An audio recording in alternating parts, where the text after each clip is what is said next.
let's return to our top story. The dispute between European countries and the United States over Donald Trump's determination to annex Greenland is continuing to escalate. A full EU summit will be convened on Thursday to consider a collective response. This after an emergency meeting of European ambassadors on Sunday.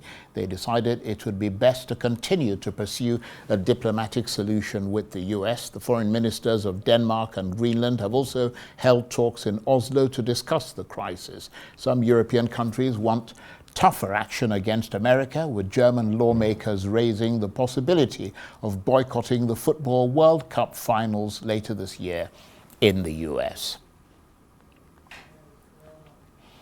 Well, for his assessment of how damaging a tariff war between the US and the EU might be for the global economy, I'm joined now on the line from New York by the Deputy Editor of Investing at Business Insider, Akin Oyedele. Akin, good to see you again and a Happy New Year. What is your assessment of just how damaging the mere threat of these US tariffs against Europe is to the global economy? Happy New Year to you too, Charles.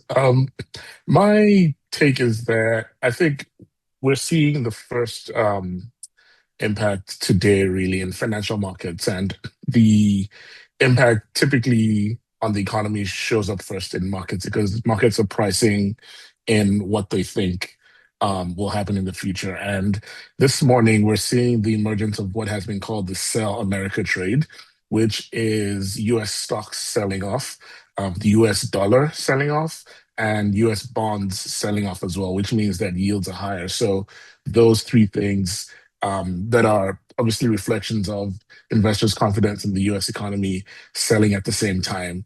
And so that's really the first, where you sort of hear the first shots on the battlefield in terms of things like this. As far as the impact on the global economy is concerned, that will take a bit longer to play out.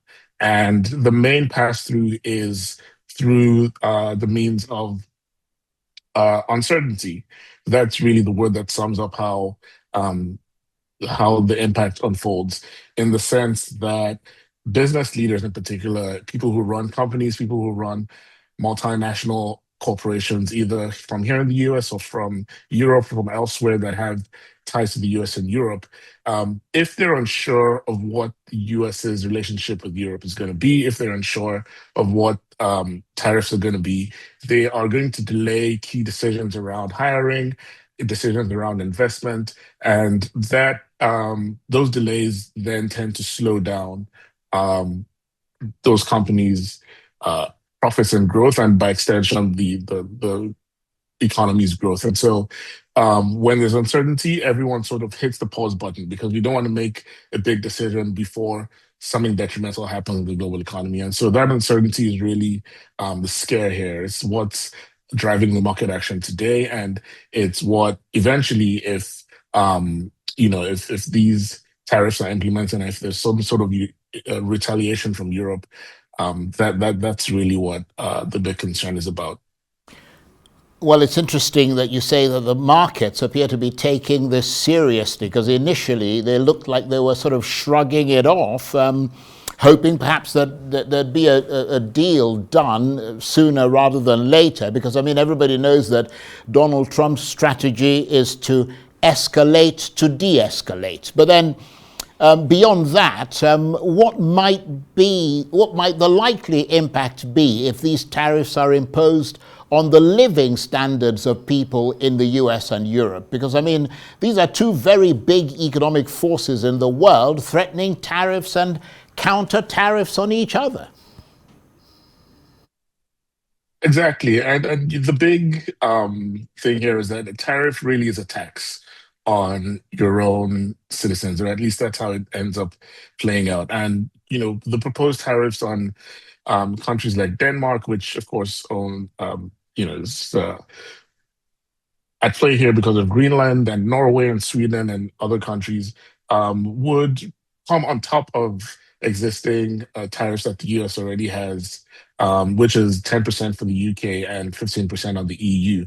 So by compounding tariffs, you are raising the possibility that prices of goods and services go up. And in the US, for example, we've just lived through, in the last 2 to 3 years, an inflation spike that took the rate of inflation to the highest we've seen in the last 40 years. And that has had all sorts of ramifications for the economy, but also politically. That was one of the reasons why, arguably, why President Donald Trump was elected a year ago, or inaugurated a year ago today, to solve the affordability crisis. And so, if prices either start to creep up, or if people worry that, another thing is that even before prices start to rise, if people think that prices are going to rise, then that could also have an impact on inflation. And so, if that's the case, then um,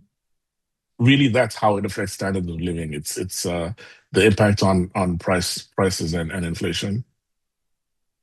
Oh, I mean, clearly the EU has a smaller economy than the US, and the EU is also smaller militarily than the US, but Europe is a big lender to America, and a lot of American government services would not be funded if European institutions and nations hadn't lent their money to the US. Is that something the Europeans can leverage here, something they can threaten the US with? Yes, it definitely is, and Europe does have a number of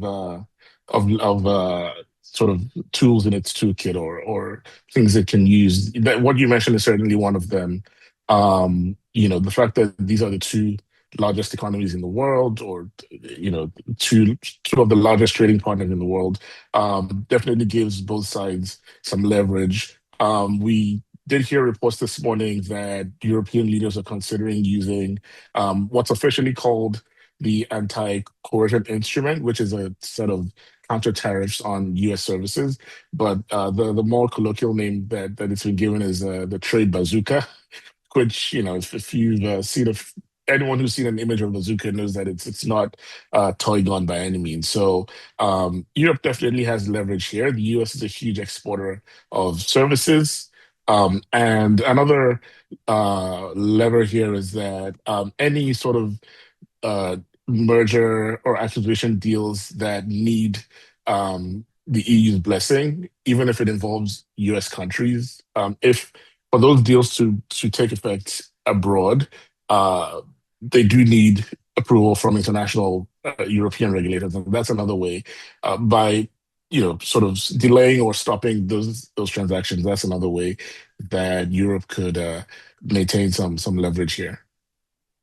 And given those instances that you just gave, are you surprised that the Europeans have not been able to fight a more surgical threat against the US? Because, I mean, for instance, President Xi of China realized that the US was very dependent on rare earths, which are needed for sort of modern electronics, and that China has a huge monopoly of, and President Xi just cut it off, and Mr. Trump was forced to back down. I mean, can't the Europeans, if they put their minds to it, come up with something similar?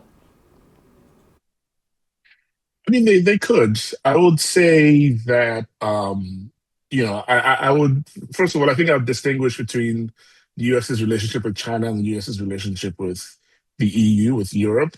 The former is definitely more of like a frenemy situation explicitly, whereas Europe and the US, at least historically, have been on mostly friendly terms. So I think that in assessing what you're saying, it would make sense why China is more willing to, like you say, be more surgical in that sense, because the relationship dynamic is just a little bit different. But I think another thing that you alluded to earlier that's relevant here is that Trump will often bark, and the bark ends up being louder than whatever the bite is. And I think European leaders recognize that. Last year, a reporter here in the US coined the term the taco trade, taco standing for Trump always chickens out, which sort of self-explanatory, but it describes the idea that Trump will make these very braggadocious threats against allies or against perceived enemies, but what ends up happening is that those are used as leverage to get them to do something, and then he eventually backs off of the worst of whatever he threatens. And so I think there's some realization of that on the Europeans' part as well. So just to sum up the response, it's a slightly different response relationship rather from China, and there perhaps is still some European leaders are banking on the possibility that Trump does not carry out the worst of what he's threatened. Akin, I want to thank you very much indeed. Akin Oyedele is the deputy editor of investing at Business Insider. He was talking to me on the line there from New York. Now,